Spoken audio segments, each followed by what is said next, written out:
Good morning, everyone. Our topic today is about linguistic. The linguistic is the unlocking the science of language and communication. So let's proceed to next slide. What is linguistic? The linguistic definition is scientific study of language and structure. So ang linguistic is gabuo sa mga bag-ong lingwahe unlike sa atong mga gipang-ingon or atong mga lingwahe or atong mga sinultian o mga pinulong mo na siyang murag na sila na kuanan nga mga bag-ong nabuo nga language. So ang scope sa linguistic is mo na ang sound, word, sentence, meaning and language nga atong ginagamit. Next, the impact of linguistic technology. Natural language processing, or as known natural NLP, a machine translation service powered by artificial intelligence. So mo ni siyang unlike anang AI generation kanang mga chat GPT nga dali na kasi sila makakuan if na kay i-search or ibuhaton, dali na sila makabuhat og mga idea para na kay makuha. Speech recognition, a machine learning understand and respond to voice command. So pinaagi sa imong unlike kanang mag voice over ka na kay buhaton or kanang gusto nimo nga murag dali ra ma detect ang imong pangingon or sabtan sa AI para dali ko sila makakuha og mga information. Contextual linguistic, AI powered language analysis.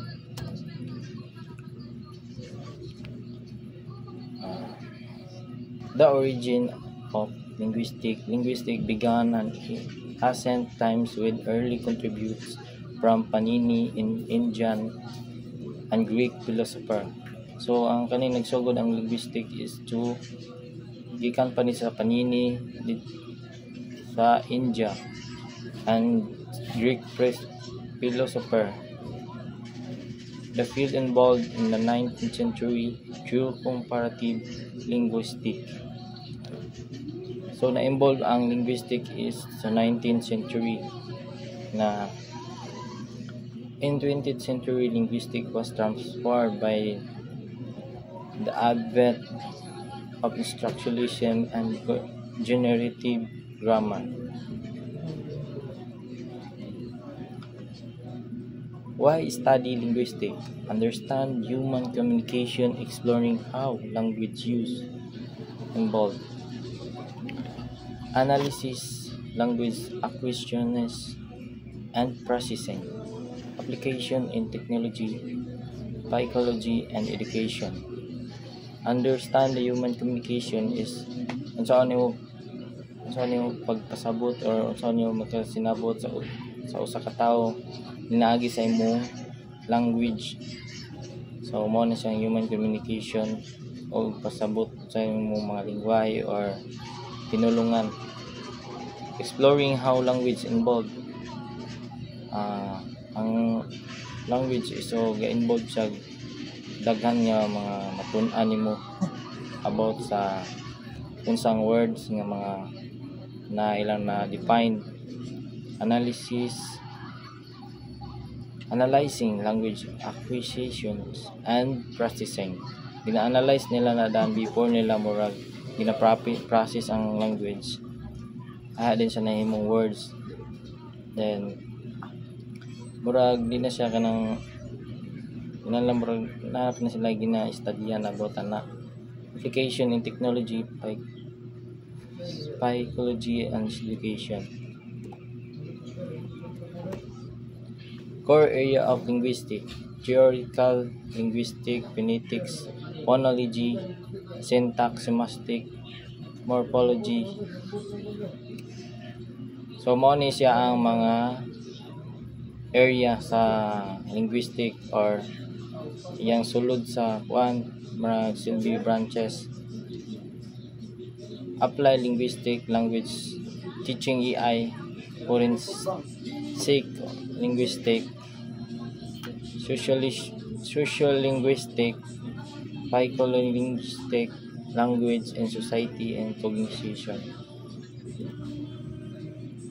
How we use linguistic today: language preservation, protecting endangered language. So nagyapoy ginaprotektahan nga mga words of language nga murag di siya pwede